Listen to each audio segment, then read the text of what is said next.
Hello everyone, जिसे हम solve करते हैं एग्रीकल्चर टेस्ट से, जिसका पार्ट नंबर 8 ये रहने वाला है। अगर आपने इस सीरीज़ के किसी भी टेस्ट को क्लियर नहीं किया है तो सभी टेस्ट की लिंक डिस्क्रिप्शन दे दी जाएगी, तो वहाँ से आप सभी टेस्ट को क्लियर कर सकते हो। ठीक है, चलो आज की वीडियो स्टार्ट करते हैं। इससे पहले अगर चैनल को अभी तक सब्सक्राइब नहीं किया है तो चैनल को सब्सक्राइब भी कर लेना और पास के बेल आइकन है उसे भी जरूर दबा देना, जिससे कि हर एक वीडियो का नोटिफिकेशन आपको साथ साथ मिलता रहे।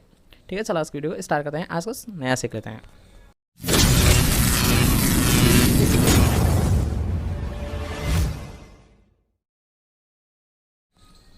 तो आज का हमारा फर्स्ट क्वेश्चन रहने वाला है, सेवालों का अध्ययन कहलाता है, अर्थात विज्ञान की वह शाखा जिसमें सेवालों का अध्ययन किया जाता है उसे किस नाम से जाना जाता है। जल्दी से बताएंगे कि सेवालों का अध्ययन कहलाता है माइकोलॉजी कहलाता है, फाइकोलॉजी कहलाता है, पैथोलॉजी कहलाता है, फिर बायोलॉजी कहलाता है। जल्दी से बताएंगे कि सेवालों के अध्ययन को किस नाम से जाना जाता है, अर्थात विज्ञान की वह शाखा जिसमें सेवालों का अध्ययन किया जाता है उसे किस नाम से जाना जाता है। जल्दी से बताएंगे माइकोलॉजी के नाम से, फाइकोलॉजी के नाम से, पैथोलॉजी के नाम से, फिर बायोलॉजी के नाम से। जल्दी से बताएंगे। तो यहाँ अगर आपसे यहाँ पर ये क्वेश्चन पूछता है सेवालों का अध्ययन, तो विज्ञान की वह शाखा जिसमें रखा सेवालों को अध्ययन किया जाता है उसे फाइकोलॉजी के नाम से जाना जाता है। याद रखना कि सेवालों का अध्ययन फाइकोलॉजी के नाम से जाना जाता है। और इसके साथ साथ आपको एक और पॉइंट याद रखना है कि यार कवकों का अध्ययन। ठीक है, अगर आपसे यहाँ पर ये क्वेश्चन पूछा था कि कवकों का अध्ययन किस ब्रांच में किया जाता है, तो यार कवकों का अध्ययन कहलाता है माइकोलॉजी। यार कि कवकों का अध्ययन कहलाता है माइकोलॉजी, और अगर बात करते हैं सेवालों का, तो सेवालों का अध्ययन कहलाता है फाइकोलॉजी। ठीक है, दोनों पॉइंट क्लियर है। एक और बात देख लीजिए कि अगर आपसे पूछा था यार कवकों का अध्ययन क्या कहलाता है, तो यार माइकोलॉजी, और अगर आपसे पूछा था सेवालों का अध्ययन, तो सेवालों का अध्ययन यार फाइकोलॉजी कहलाता है। ठीक है, दोनों पॉइंट क्लियर है।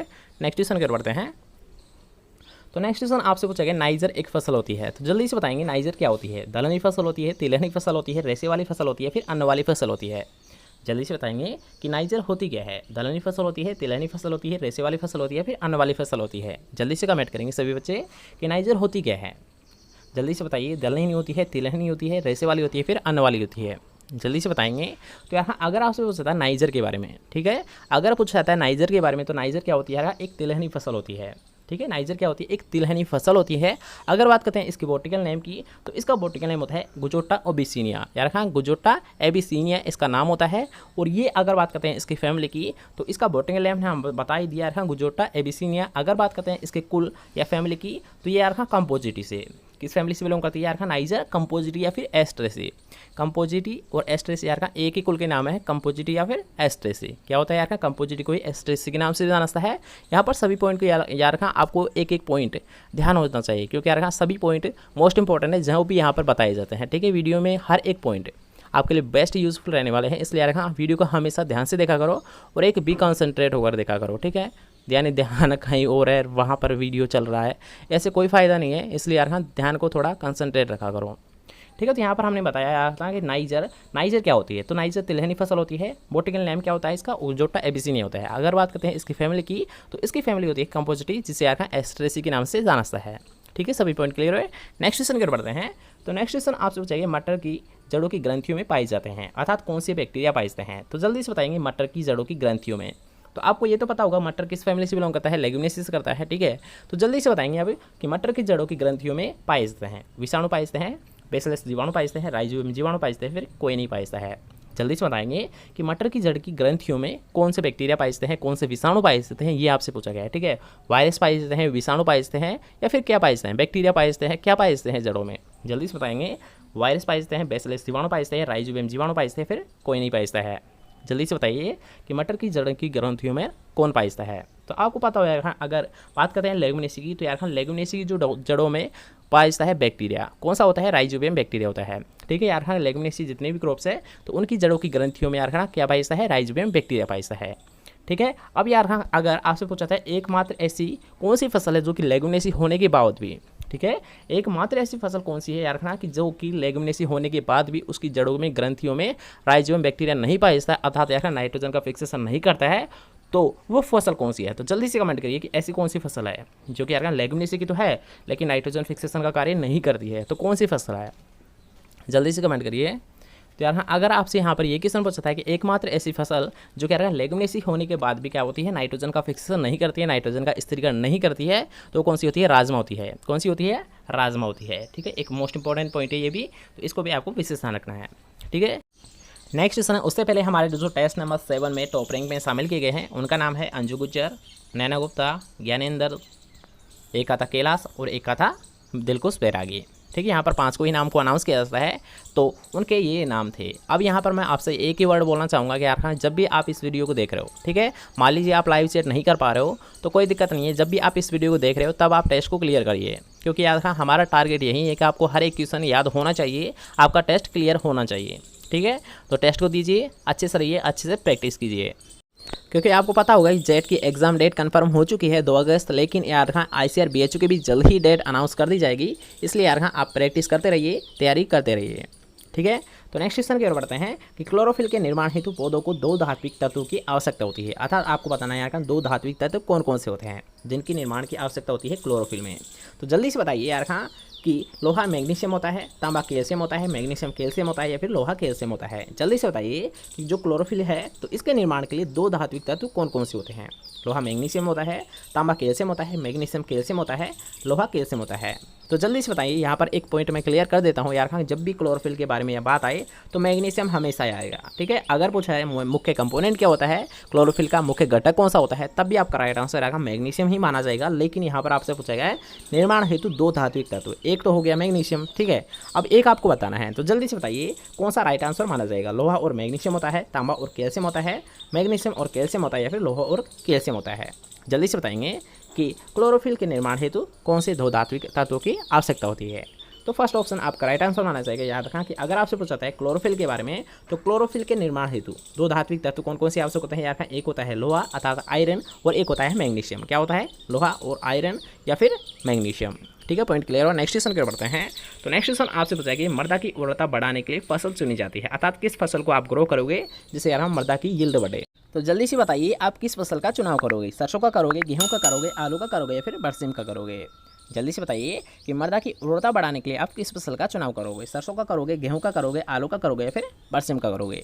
तो यहाँ पर मैं बता देता हूँ कि यार हाँ किसका करोगे, बरसीम का करोगे। किसका करोगे यार हाँ, बरसीम का चुनाव करोगे, क्योंकि अब इसका रीजन क्या होता है यार हाँ कि आपको पता हुआ है ग्रीन मैन्योर, ठीक है, हरी खाद के लिए भी यार हाँ बरसीम का प्रयोग किया जा सकता है। ठीक है, हरी खाद के लिए यार खां की फसल की पकने से पहले उसे क्या होता है कि उसे मृदा में मिला दिया जाता है। ठीक है, मृदा में मिलाने से यही होता है कि उसकी फर्टिलिटी इंक्रीज हो। ठीक है, जिस फील्ड में आप इसे मिला रहे हो तो उसकी फर्टिलिटी इंक्रीज हो, यही उसका मुख्य उद्देश्य होता है। इसलिए यार खां की मृदा की उर्वरता बढ़ाने के लिए हम फसल का चुनाव करेंगे बरसीम का। ठीक है, नेक्स्ट क्वेश्चन कर बढ़ते हैं कि साइनोबैक्टीरिया किसे बोला जाता है, अर्थात यार खां साइनोबैक्टीरिया कहलाता है कौवे व शैवालों का समूह है, विषाणु का समूह है, प्रकाश संश्लेषणी जीवाणु और नीलहरित शैवालों का समूह है, या फिर इनमें से कोई सा नहीं। जल्दी से बताएंगे कि साइनोबैक्टीरिया कहलाता है। तो जल्दी से बताइए यार हाँ कवक व शैवालों का समूह है, विषाणुओं का समूह है, या फिर प्रकाश संश्लेषणी जीवाणु और नीलहरित शैवालों का समूह, या फिर इनमें से कोई सा नहीं। तो यहाँ पर याद रखना कि अगर आपसे पूछा है साइनोबैक्टीरिया के बारे में तो डायरेक्ट आपको याद रखना है BGA, अर्थात यार ब्लू ग्रीन एल्गी। यार हाँ साइनोबैक्टीरिया किसे बोला जाता है, BGA, अर्थात यार नीलहरित शैवाल को साइनोबैक्टीरिया के नाम से जाना जाता है।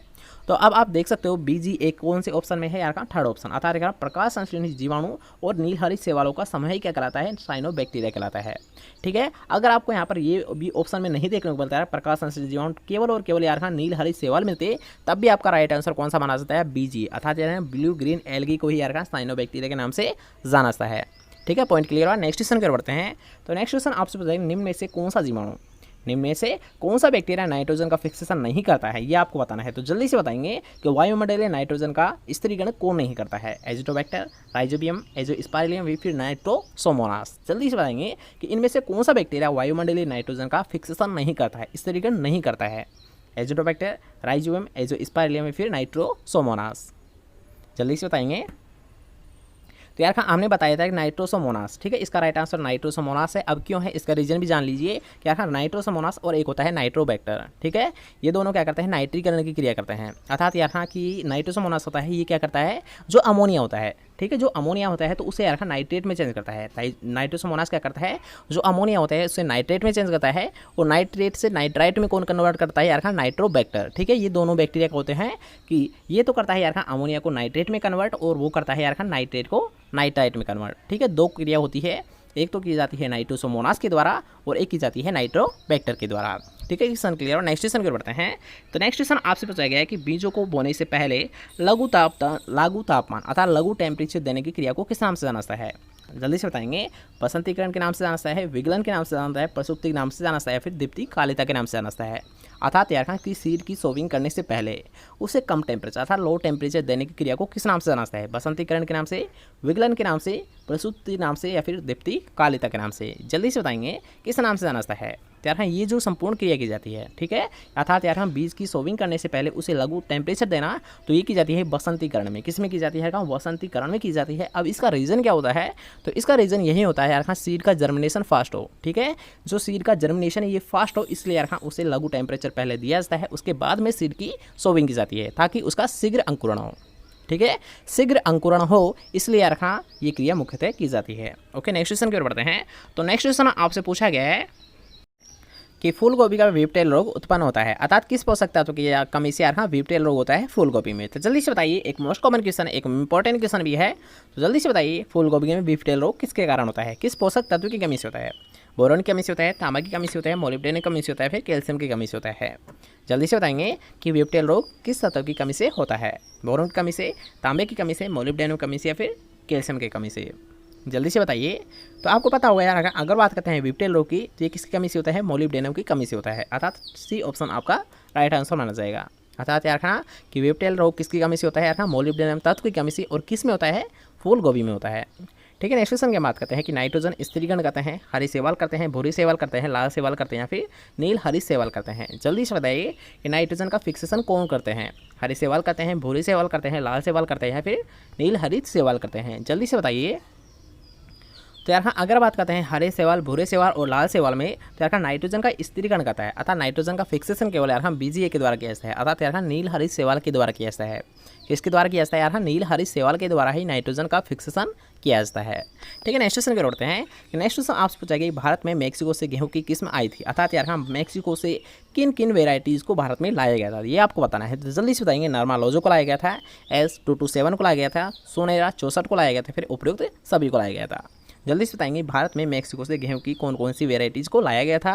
नर्मालोजो को लाया गया था, S227 को लाया गया था, फिर सोनेरा 64 को लाया गया था, फिर इन सभी को लाया गया था? जल्दी से बताएंगे कि मेक्सिको से भारत में गेहूं की कौन कौन सी वेराइटीज़ को लाया गया था?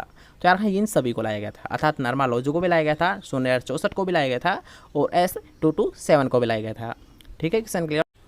नेक्स्ट क्वेश्चन जो कि यार एक अच्छा क्वेश्चन है, तो इसका आपको विशेष ध्यान रखें। अगर आपसे पूछा था कि पौधे में ऊर्जा निर्माण कार्य निम्न में से किस तत्व द्वारा पूर्ण किया जाता है, तो जल्दी से बताएंगे। पोटास के द्वारा किया जाता है, लोहे के द्वारा किया जाता है, फास्फोरस के द्वारा किया जाता है या फिर मैग्नीशियम के द्वारा किया जाता है? जल्दी से बताएंगे कि पौधों में ऊर्जा निर्माण कार्य किस तत्व के द्वारा पूर्ण किया जाता है? पोटास के द्वारा, लोहा के द्वारा, फास्फोरस के द्वारा, फिर मैग्नीशियम के द्वारा? जल्दी से बताएंगे ऊर्जा निर्माण का कार्य किस तत्व द्वारा पूर्ण किया जाता है? तो यार अगर आपसे पूछा है ऊर्जा निर्माण का कार्य, तो ये किया जाता है फास्फोरस के द्वारा। किसके द्वारा किया जाता है? फास्फोरस के द्वारा किया जाता है। इसलिए यार फास्फोरस को एक अन्य नाम से भी जाना जाता है, ठीक है। यार इसका जो प्रयोग किया जाता है, ये किया जाता है ऊर्जा निर्माण के लिए, इसलिए यार फास्फोरस को एक अन्य नाम से जाना जाता है, ऊर्जा मुद्रा के नाम से। कौन से नाम से जाना जाता है यार? ऊर्जा मुद्रा के नाम से भी फास्फोरस को जाना जाता है, अर्थात यार एनर्जी करेंसी। किस नाम से जाना जाता है यार फास्फोरस को? यार इसे जाना जाता है एनर्जी करेंसी के नाम से जाना जाता है, ठीक है। इस पॉइंट को भी आपको विशेष रखना है, ये भी कई बार आपसे एग्जाम में पूछा गया है, ठीक है। नेक्स्ट क्वेश्चन की हम बात करते हैं कि गाँव में संदेश संप्रेषण की त्वरित विधि कौन सी है? अर्थात यार गाँव में संदेश फैलने की सबसे जो गतिशील विधि है वो कौन सी है? टेलीविजन है, समाचार पत्र है, रेडियो है, फिर समूह चर्चा है? जल्दी से बताएंगे कि गाँव में किसी संदेश को संप्रेषण करने के लिए किस विधि को सर्वोत्तम माना गया है? टेलीविजन को, समाचार पत्र को, रेडियो को, फिर सामूहिक चर्चा को? जल्दी से बताइए। तो यहाँ पर क्लियर कर देता हूँ यार, अगर पूछा था गाँव में संदेश संप्रेषण अर्थात यानी फैलाने के लिए, तो किसका प्रयोग कैसा है? मुख्यतः रेडियो का प्रयोग कैसा है? किसका कैसा है? रेडियो का प्रयोग कैसा है, ठीक है। नेक्स्ट क्वेश्चन की बात करते हैं कि पर्णहरित निर्माण में सबसे महत्वपूर्ण भूमिका निभाई जाती है। तो जैसे कि हमने बताया था यार, अगर आप पूछा है क्लोरोफिल के बारे में या क्लोरोफिल का मुख्य कंपोनेंट क्या होता है, मेन कंपोनेंट क्या होता है, तो जल्दी से बताइए इसका राइट आंसर कौन सा माना जाएगा? अर्थात पर्णहरित का जो मेन कंपोनेंट होता है, अर्थात इसके निर्माण में यार सबसे ज़्यादा जो महत्वपूर्ण भूमिका निभाता है वो कौन सा तत्व है? सोडियम होता है, पोटेशियम होता है, मैग्नीशियम होता है या फिर कैल्शियम होता है? जल्दी से बताइए क्लोरोफिल का मेन कंपोनेंट क्या होता है, मुख्य घटक क्या होता है? सोडियम होता है, पोटेशियम होता है, मैग्नीशियम होता है या फिर कैल्शियम होता है? जल्दी से बताइए मुख्य कंपोनेंट कौन सा होता है? जैसे कि हमने अभी बताया था यार, अगर आपसे पूछा है क्लोरोफिल का मेन कंपोनेंट अर्थात का मुख्य घटक, तो कौन सा होता है? मैग्नीशियम होता है। कौन सा होता है? मैग्नीशियम होता है, ठीक है। नेक्स्ट क्वेश्चन की ओर बढ़ते हैं। तो नेक्स्ट क्वेश्चन आपसे पूछा है राजस्थान कृषि विश्वविद्यालय 1987 में स्थापित कहाँ पर किया गया था। अर्थात क्या कहा कि राजस्थान एग्रीकल्चर यूनिवर्सिटी जिसकी स्थापना 1987 में की गई थी, इसकी स्थापना कहाँ पर की गई थी, ये क्वेश्चन आपसे पूछा गया है। तो जल्दी से बताइए, जयपुर में की गई थी, उदयपुर में की गई थी, बीकानेर में की गई थी या फिर अजमेर में की गई थी। अर्थात यार कहा कि राजस्थान एग्रीकल्चर यूनिवर्सिटी जिसकी स्थापना 1987 में की गई थी, इसकी स्थापना कहाँ पर की गई थी, जल्दी से बताइए। जयपुर में की गई थी, उदयपुर में की गई थी, बीकानेर में की गई थी या फिर अजमेर में की गई थी। तो आपको पता होगा यार, अगर आपसे पूछा था राजस्थान एग्रीकल्चर यूनिवर्सिटी के बारे में जिसकी स्थापना 1987 में की गई थी, तो इसकी स्थापना की गई थी बीकानेर में। कहाँ पर की गई थी इसकी स्थापना यार, कहा कि राजस्थान एग्रीकल्चर यूनिवर्सिटी जिसकी स्थापना 1987 में की गई थी, इसकी स्थापना की गई थी बीकानेर क्षेत्र में। कहाँ पर की गई थी, बीकानेर में की गई थी। ठीक है। नेक्स्ट क्वेश्चन की ओर बढ़ते हैं।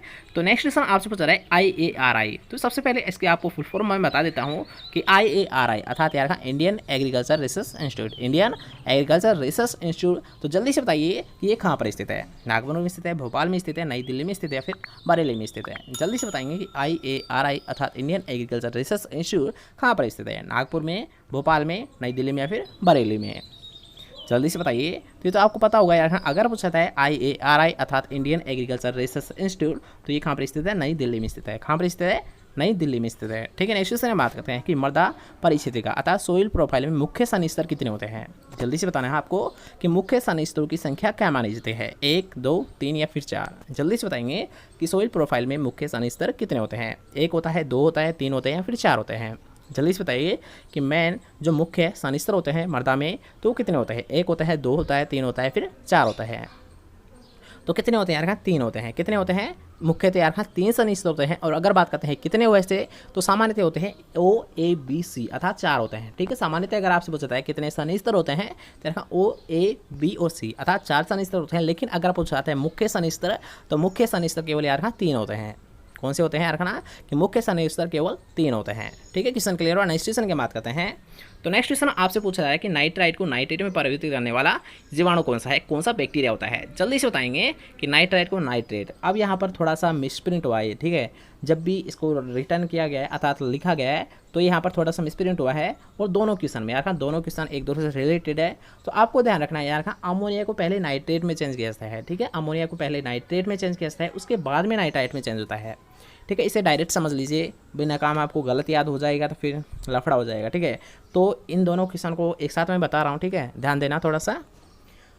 तो सबसे पहले हम बात करते हैं यार का अमोनिया को नाइट्रेट। ठीक है। ये 2 क्रिया होती है मुख्यतः। ये फर्स्ट जो क्रिया होती है अमोनिया नाइट्रेट में कन्वर्ट होती है। अमोनिया क्या किस में कन्वर्ट होती है यार का, नाइट्रेट में कन्वर्ट होती है। ठीक है। नाइट्रेट में कन्वर्ट होती है, न कि नाइट्राइट में होती है।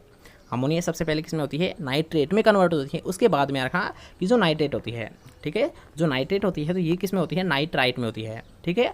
अमोनिया सबसे पहले नाइट्रेट में कन्वर्ट होती है और उसके बाद में नाइट्रेट नाइट्राइट में चेंज होती है।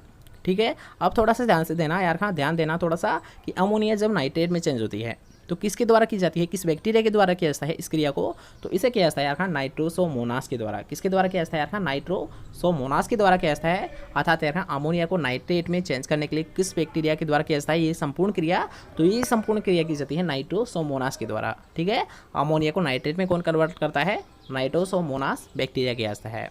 अगर बात करते हैं यार कहाँ, ये जो नाइट्राइट है, ठीक है, नाइट्रेट में तो इसे चेंज कर दिया। अब ये नाइट्रेट है, इसे नाइट्राइट में कौन चेंज करता है। ठीक है। मैंने बताया यार हाँ सेकंड पॉइंट है अर्थात बाद का पॉइंट है। इसे आपको डायरेक्ट यार हाँ बाद मतलब बेग से आपको याद रखना है नाइट्रोबैक्टर। कौन सा होता है यार हाँ, बाद का मतलब बेग का मतलब है नाइट्रोबैक्टर। अर्थात यार हाँ जो नाइट्रेट है तो इसे नाइट्राइट में चेंज करेगा नाइट्रोबैक्टर। किसके द्वारा किया जाता है यार हाँ, नाइट्रोबैक्टर के द्वारा इसे संपन्न किया जाता है। ठीक है। दोनों पॉइंट क्लियर है। अगर आपसे पूछता है अमोनिया को नाइट्रेट में कौन कन्वर्ट करता है, तो यहाँ नाइट्रोसोमोनास करता है। और अगर आपसे पूछता था नाइट्राइट में कौन कन्वर्ट करता है, तो ये कैसा है, नाइट्रोबैक्टर के द्वारा। ठीक है। दोनों पॉइंट क्लियर है। तो नेक्स्ट क्वेश्चन की ओर बढ़ते हैं। अब इन क्वेश्चन को भी थोड़ा सा देख लेते हैं यार खान। नाइट्राइट को नाइट्रेट में तो कौन कन्वर्ट करता है यार खान, सेकंड प्रोसेस है अर्थात नाइट्रोबैक्टर के द्वारा किया जाता है। ओके। अगर बात करते हैं अमोनिया को नाइट्रेट में, तो अमोनिया को नाइट्रेट में कौन कन्वर्ट कर रहा है, नाइट्रोसोमोनास बैक्टीरिया करता है। ठीक है। दोनों पॉइंट क्लियर है। अब बात करते हैं यार खान कि धान का खेरा रोग किसके द्वारा होता है, तो जल्दी से बताएंगे खेरा रोग डिजीज क्यों होती है, अर्थात किस तत्व की कमी से होती है, बोरोन की विषाक्तता से, मैंगनीज की विषाक्तता से, मैंगनीज की कमी से या फिर जस्ते की कमी से। जल्दी से बताएंगे कि धान का खेरा रोग किसके द्वारा उत्पन्न होता है। बोरोन की टॉक्सिसिटी से, मैंगनीज की टॉक्सिसिटी से, मैग्नीशियम की कमी से, या फिर जस्ते की कमी से। जल्दी से बताएंगे किसकी कमी से होता है खेरा रोग, तो आपको पता होगा ये होता है जिंक की कमी से। किससे होता है यार, जिंक या जस्ते की कमी से होता है खेरा रोग, जिंक या जस्ते की कमी से होता है। और अगर बात करते हैं इसका कंट्रोल, तो इसका कंट्रोल किया जाता है जिंक सल्फेट के द्वारा। किसके द्वारा किया जाता है, जिंक सल्फेट के द्वारा किया जाता है। ठीक है, नेक्स्ट क्वेश्चन की ओर बढ़ते हैं। तो नेक्स्ट क्वेश्चन आपसे पूछा गया ह्यूमस क्या होता है। ह्यूमस एक कार्बनिक पदार्थ है जो कि क्या होता है, अर्थात यार ये क्या होता है, आकारहीन होता है, कोलोइडी पदार्थ होता है, भूरा काला मिश्रण होता है, या फिर ये सभी होता है। अर्थात यार आपको बताना है ह्यूमस क्या होता है, आकारहीन होता है, कोलोइडी पदार्थ होता है, भूरा काला मिश्रण होता है, फिर ये सभी होता है। जल्दी से कमेंट करेंगे कि ह्यूमस होता क्या है, आकारहीन होता है, कोलोइडी पदार्थ होता है, भूरा काला मिश्रण होता है, या फिर ये सभी होता है।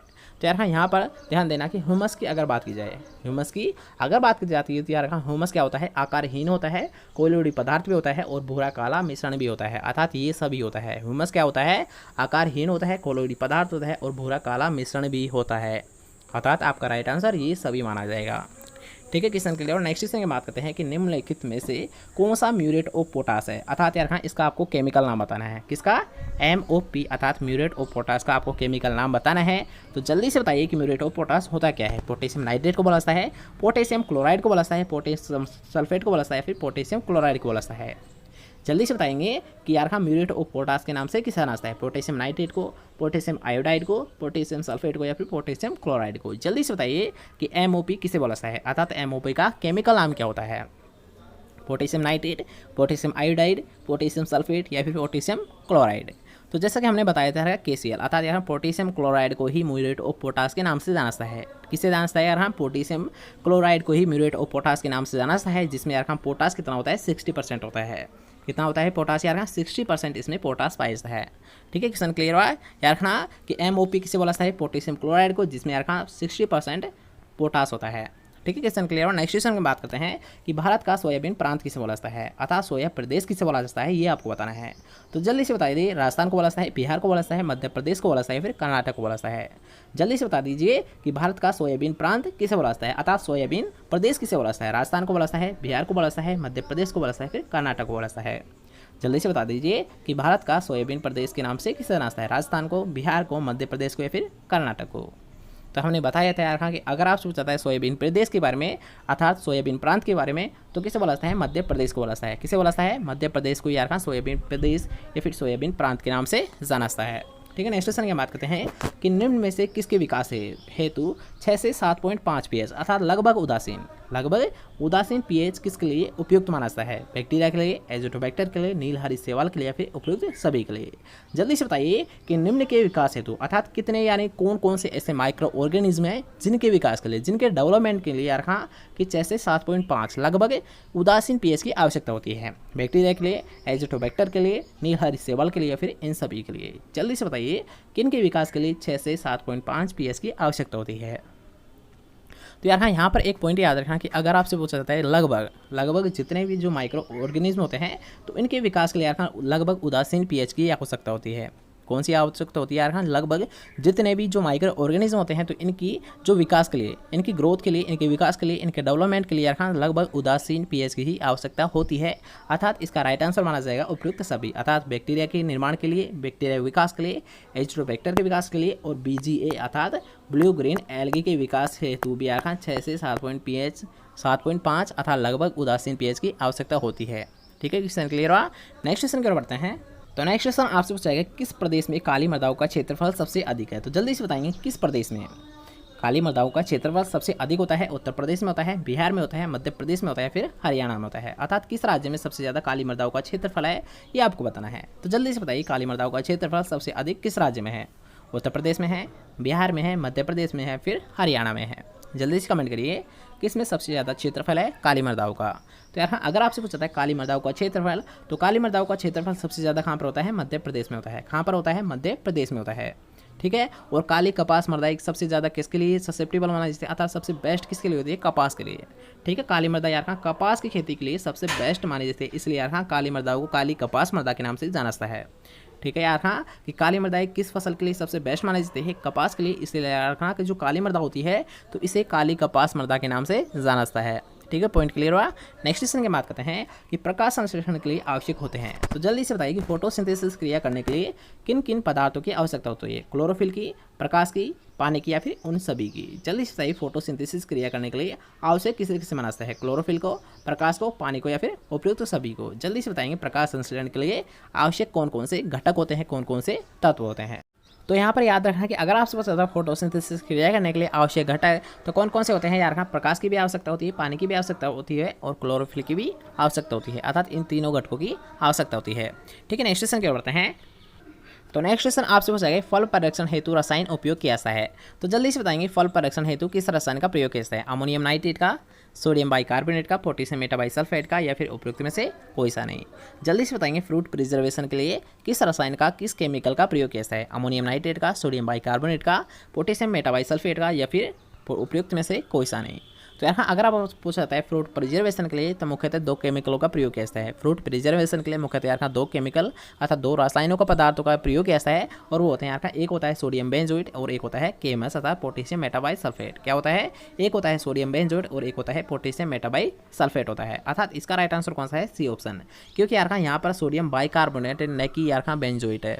ठीक है, मैंने बताया कि यारखा के फल परिरक्षण के लिए मुख्यतः दो केमिकलों का प्रयोग किया जाता है, एक होता है सोडियम बेंजोइट और एक होता है केएमएस अर्थात पोटेशियम मेटाबाइसल्फेट। तो यहाँ पर पोटेशियम मेटाबाइसल्फेट तो है लेकिन यहाँ पर सोडियम बेंजोइट नहीं है, अर्थात इसका राइट आंसर कौन सा है? यारखा फल परिरक्षण हेतु रसायन उपयोग किया जाता है पोटेशियम मेटाबाइसल्फेट। ठीक है, नेक्स्ट क्वेश्चन की बात करते हैं कि फल परिरक्षण हेतु पोटेशियम मेटाबाइसल्फेट की मात्रा प्रति 1 किलो अंतिम उत्पाद होती है। तो जल्दी से बताइए अंतिम उत्पाद कितनी होती है? प्रति ग्राम, 1 ग्राम, 10 ग्राम, 20 ग्राम या फिर 100 ग्राम? जल्दी से बताइए पोटेशियम मेटाबाइसल्फेट की जो मात्रा होती है प्रति 1 किलोग्राम वो अंतिम उत्पाद क्या होती है? 1 ग्राम होती है, 10 ग्राम होती है, 20 ग्राम होती है या फिर 100 ग्राम होती है? तो कितनी होती है? 1 ग्राम होती है। कितनी होती है? 1 ग्राम होती है। ठीक है, नेक्स्ट क्वेश्चन की ओर बढ़ते हैं। ये भी एक अच्छा क्वेश्चन है, कई बार आपसे एग्जाम में पूछा गया है कि तापमान का सबसे अधिक प्रभाव निम्न में से किस पर पड़ता है? तो जल्दी से बताइए टेम्परेचर का सबसे अधिक प्रभाव किस पर पड़ता है? बीजों के अंकुरण पर पड़ता है, पौधे की वृद्धि पर पड़ता है, फूलने और फलने पर पड़ता है या फिर इनमें से कोई सा नहीं? जल्दी से बताएंगे तापमान का सबसे अधिक प्रभाव किस पर पड़ता है? बीजों के अंकुरण पर पड़ता है, पौधे की वृद्धि पर पड़ता है, फल के फूलने या फिर फलने पर पड़ता है या फिर इनमें से किसी पर नहीं पड़ता है?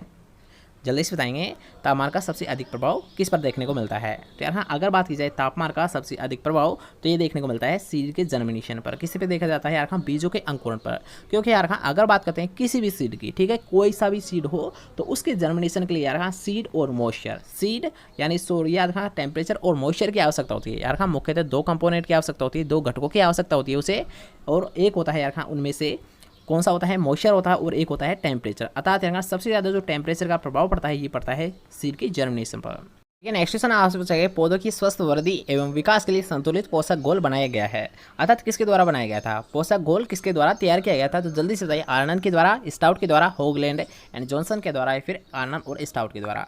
अर्थात पौधे की स्वस्थ वृद्धि एवं विकास के लिए संतुलित जो पोषक घोल है ये किसके द्वारा तैयार किया गया था, किसके द्वारा प्रिपेयर किया गया था? आर्नन के द्वारा, स्टाउट के द्वारा, होगलैंड एंड जॉनसन के द्वारा या फिर आर्नन और स्टाउट के द्वारा? जल्दी से बताएंगे कि पौधे की स्वस्थ वृद्धि और विकास के लिए संतुलित पोषक घोल किसके द्वारा तैयार किया गया था, किसके द्वारा प्रिपेयर किया गया था? आर्नन के द्वारा, स्टाउट के द्वारा, होगलैंड एंड जॉनसन के द्वारा या फिर आर्नन और स्टाउट के द्वारा? तो ये बनाया गया था यार आर्नन और स्टाउट के द्वारा। किसके द्वारा बनाया गया था पोषक घोल? तो ये तैयार किया गया था, ये प्रिपेयर किया गया था आर्नन और स्टाउट के द्वारा। ठीक है, नेक्स्ट क्वेश्चन की बात करते हैं कि निम्न में से कौन सी फसल खरीफ, रबी और ग्रीष्म तीनों ही ऋतुओं में उगाई जा सकती है? तो जल्दी से बताएंगे कि कौन सी ऐसी फसल है जिसे खरीफ, रबी और ग्रीष्म अर्थात तीनों सीजन में आसानी से ग्रो किया जा सकता है? कुसुम को, गेहूं को, अरहर को या फिर सूरजमुखी को? जल्दी से बताएंगे कि खरीफ, रबी और ग्रीष्म तीनों ऋतुओं में कौन सी फसल को आसानी से ग्रो किया जा सकता है? कुसुम को, गेहूं को, अरहर को या फिर सूरजमुखी को? तो कौन सी फसल होती है यार तीनों सीजन में जिसे ग्रो किया जा सकता है वो होती है सूरजमुखी। कौन सी होती है? सूरजमुखी को आसानी से यार खरीफ, रबी और ग्रीष्म तीनों सीजन में आसानी से ग्रो किया जा सकता है। ठीक है, नेक्स्ट क्वेश्चन आपसे पूछा गया बथुआ एक खरपतवार है जो कि यार मुख्यतः पाया जाता है खरीफ की फसलों में, जायद की फसलों में, रबी की फसलों में या फिर इनमें से कोई भी नहीं? जल्दी से बताएंगे बथुआ अर्थात चिनोपोडियम एल्बम ये किस फसल का अर्थात यार कौन सी सीजन का मुख्य खरपतवार होता है? खरीफ के सीजन का, जायद की फसलों का, रबी की फसलों का या फिर इनमें से कोई नहीं? जल्दी से बताइए कि बथुआ एक मुख्य खरपतवार होता है, किसका होता है? खरीफ की फसलों का होता है, जायद की फसलों का होता है, रबी की फसलों का होता है या फिर इनमें से कोई नहीं होता है? तो अगर आपसे पूछा है बथुआ अर्थात चिनोपोडियम एल्बम के बारे में, तो यार हाँ ये होता है खरीफ की सीज़न का, ठीक है। खरीफ सीज़न की जितनी भी फसल है तो उनमें यार हाँ मुख्यतः बथुआ देखने को मिलता है, ठीक है। नेक्स्ट क्वेश्चन की बात करते हैं कि गेहूँ क्या होता है। गेहूँ क्या होता है यार हाँ, उभयलिंगाश्री होता है, उभयलिंगी होता है, एक लिंगाश्री होता है, फिर इनमें से कोई नहीं होता है। जल्दी से बताएंगे कि गेहूँ का पौधा होता क्या है, एक लिंगाश्री होता है, उभयलिंगाश्री होता है या फिर उभयलिंगी होता है। तो कौन सा होता है यार, अगर बात की जाए गेहूँ की तो ये क्या होता है, ये उभयलिंगी होता है। क्या होता है यार हाँ, गेहूँ का पौधा होता है उभयलिंगी। क्या होता है, उभयलिंगी होता है, ठीक है। नेक्स्ट क्वेश्चन की बात करते हैं। तो यहाँ पर आपसे पूछा गया है कि रंगीन किस्म की कपास भारत में सर्वप्रथम कहाँ से विकसित हुई थी। रंगीन किस्म की कपास भारत में सर्वप्रथम कहाँ से विकसित हुई थी। तो जल्दी से बताइए, महाराष्ट्र से, गुजरात से, आंध्र प्रदेश या फिर मध्य प्रदेश से। जल्दी से बताएंगे रंगीन किस्म की कपास भारत में सर्वप्रथम कहाँ से विकसित की गई थी। महाराष्ट्र से, गुजरात से, आंध्र प्रदेश या फिर महाराष्ट्र से अर्थात मध्य प्रदेश से। जल्दी से बताएंगे कहाँ से की गई थी। तो यार हाँ, अगर बहुत जाता है रंगीन किस्म की कपास तो ये सबसे पहले की गई थी मध्य प्रदेश से। कहाँ पर से की गई थी यार हाँ, रंगीन किस्म के जो कपास है तो इसका डेवलपमेंट, इसका विकास किया गया था मध्य प्रदेश के द्वारा, ठीक है। नेक्स्ट क्वेश्चन की बात करते हैं जो कि यार एक मोस्ट इंपॉर्टेंट क्वेश्चन है, हरितवाली रोग, ग्रीन ईयर डिजीज साधारणतः किस में होती है। तो यार जल्दी से बताइए किस में होती है। बाजरे में होती है। किस में होती है, बाजरे में होती है। अगर बात करते हैं यार हाँ ग्रीन ईयर डिजीज के बारे में, ये किससे होती है, इसका कोजल ऑर्गेनिज्म क्या होता है। तो इसका होता है स्क्लेरोस्पोरा ग्रेमिनिकोला। क्या होता है, स्क्लेरोस्पोरा ग्रेमिनिकोला इसका कोजल ऑर्गेनिज्म होता है, ठीक है। एक मेजर डिजीज होती है बाजरे की, तो इसका विशेष ध्यान रखना है आपको कि हरित वाली रोग ग्रीन ईयर डिजीज मुख्यतः किसमें देखने को मिलती है। तो ये देखने को मिलती है बाजरे में। और कौन सा होता है इसका कोजल ऑर्गेनिज्म, ये इसका होता है स्क्लेरोस्पोरा ग्रेमिनिकोला। क्या होता है, स्क्लेरोस्पोरा ग्रेमिनिकोला होता है, ठीक है। नेक्स्ट क्वेश्चन की ओर बढ़ते हैं। तो नेक्स्ट क्वेश्चन आपसे पूछा है गेहूं की पहली सिंचाई की जाती है। तो ये क्वेश्चन हमने कई बार क्लियर कर लिया है कि अगर आपसे पूछा है फर्स्ट सिंचाई तो ये की जाती है CRI स्टेज पर अर्थात यार कीट जड़ों के निकलते समय। कब करते हैं, CRI स्टेज पर करते हैं। CRI मतलब क्राउन रूट इनिशिएशन, इसकी खोज की गई थी VL भारद्वाज के द्वारा। और ये कितने दिन बाद में निकलती है, ये निकलती है 21 दिन बाद में निकलती है। और अगर यहाँ पर आपसे ये भी क्वेश्चन पूछता है कि जब आपके पास केवल एक सिंचाई उपलब्ध होती है तब आप गेहूं की कौन सी अर्थात कौन सी स्टेज पर सिंचाई करोगे, तब भी आपका राइट आंसर कौन सा माना जाता है, CRI स्टेज अर्थात यहाँ कीट जड़े के निकलते समय मुख्यतः सिंचाई की जाती है। अर्थात यहाँ सिंचाई की क्रांतिक अवस्था कौन सी होती है, वो होती है CRI स्टेज, ठीक है। नेक्स्ट क्वेश्चन की बात करते हैं कि सारी भूमि में खेती की जा सकती है। तो जल्दी से बताएंगे कि सारी भूमि में कौन सी ऐसी फसल है जिसके यहाँ खेती सारी भूमि में आसानी से की जा सकती है। आलू की जा सकती है, केले की जा सकती है, धान की जा सकती है, फिर फूल गोभी की जा सकती है। जल्दी से बताएंगे कि सारी भूमि के लिए कौन सी फसल सबसे उपयुक्त मानी गई है, आलू, केले, धान या फिर फूल गोभी। जल्दी से बताएंगे, ऑप्शंस के अकॉर्डिंग आपको राइट आंसर देना है। तो जल्दी से बताइए कि सारी भूमि के लिए कौन सी फसल सबसे उपयुक्त मानी गई है। तो कौन सी होती है यार, धान फसल। कौन होती है, धान फसल को यार सारी भूमि के लिए सबसे बेस्ट माना जाता है, ठीक है। नेक्स्ट क्वेश्चन के आपसे पूछा गया है कि प्रजनक बीज किसके द्वारा बनाया जाता है। तो जल्दी से बताएंगे प्रजनक बीज किसके द्वारा बनाया जाता है अर्थात किसके द्वारा तैयार किया जाता है। प्लांट ब्रीडर के द्वारा, सरकारी संस्थाओं के द्वारा, रजिस्टर्ड उत्पादक के द्वारा या फिर राष्ट्रीय बीज निगम के द्वारा। जल्दी से बताएंगे कि प्रजनक बीज किसके द्वारा तैयार किया जाता है, किसके द्वारा बनाया जाता है। प्लांट ब्रीडर के द्वारा, सरकारी संस्थाओं के द्वारा, रजिस्टर्ड उत्पादक के द्वारा, फिर राष्ट्रीय बीज निगम के द्वारा। जल्दी से बताइए प्रजनक बीज। तो जैसे कि नाम से इस पर लाया रखा है प्रजनक बीज अर्थात ब्रीडर के द्वारा तैयार किया जाता है। किसके द्वारा बनाया जाता है, किसके द्वारा तैयार किया जाता है, ब्रीडर सीड, ठीक है। ब्रीडर सीड मतलब ब्रीडर के द्वारा अर्थात प्रजनक के द्वारा इसे तैयार किया जा सकता है, ठीक है। नाम से इस स्टोर है प्रजनक सीड अर्थात ब्रीडर के द्वारा इसे तैयार किया जाता है, ठीक है। नेक्स्ट क्वेश्चन की बात करते हैं कि ICPL 187 किस्म है। तो जल्दी से बताएंगे ICPL किसकी किस्म होती है, किसकी वेराइटी होती है। चने की होती है, लोबिया की होती है, अरहर की होती है, फिर मटर की होती है। जल्दी से बताएंगे चने की होती है, लोबिया की होती है, अरहर की होती है, फिर मटर की होती है। तो यार हाँ अगर आपसे पूछा था ICPL तो ये किसकी होती है, ICPH से आप याद रखोगे यार हाँ ICPH किसकी होती है, अरहर की होती है। उसी से आपको यहाँ पर याद रखना है कि ICPL 187 किसकी किस्म होती है, ये होती है अरहर की। किसकी होती है, ICPL 187 ये होती है अरहर की वेराइटी होती है, ठीक है। नेक्स्ट क्वेश्चन की बात करते हैं जो कि आज का हमारा लास्ट क्वेश्चन रहने वाला है कि आनुवंशिकता विस्तार से सबसे अधिक शुद्ध बीज कौन सा होता है।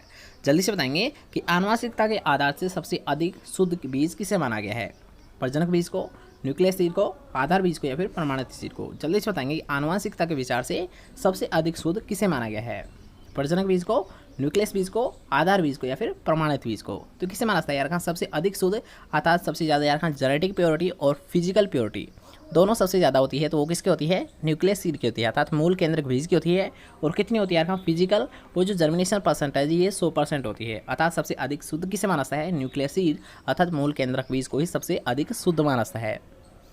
तो आज के लिए बस इतना है। कैसा लगा आज का वीडियो कमेंट करके जरूर बताएं। और इसके साथ साथ आपको ये भी बताना है कि जो सुबह की क्लास है अर्थात जो हमारी मॉर्निंग की क्लास लगती है ये कब होनी चाहिए, 8 बजे या फिर 10 बजे, जल्दी से बताएंगे यार हाँ कि 8 बजे या फिर 10 बजे। इसके साथ साथ हाँ ये आपको डायरेक्ट कमेंट करना है, ठीक है, लाइव चैट में आप कमेंट ना करिए, वो सबसे बेस्ट है। और आपको डायरेक्ट कमेंट करना है कि सुबह की क्लास 8 बजे होनी चाहिए फिर 10 बजे होनी चाहिए। इसको आप कंफर्म कर दीजिए, आपको डायरेक्ट कमेंट करना है, ठीक है, जितना हो सके आपको कमेंट करना है कि 8 बजे या फिर 10 बजे। तो जल्दी से कमेंट कर दीजिए कि कब होनी चाहिए क्लास, तो इसकी टाइमिंग आपसे कल से चेंज कर दी जाएगी। अगर आपका सही रेस्पॉन्स रहता है तो 10 बजे, और अगर आपका सही रेस्पॉन्स 8 पर रहता है तो 8 बजे आपकी क्लास लगा दी जाएगी, ठीक है। तो मिलते हैं नेक्स्ट बहुत जब तक के लिए जय हिंद, जय Bharat, bye bye, take care.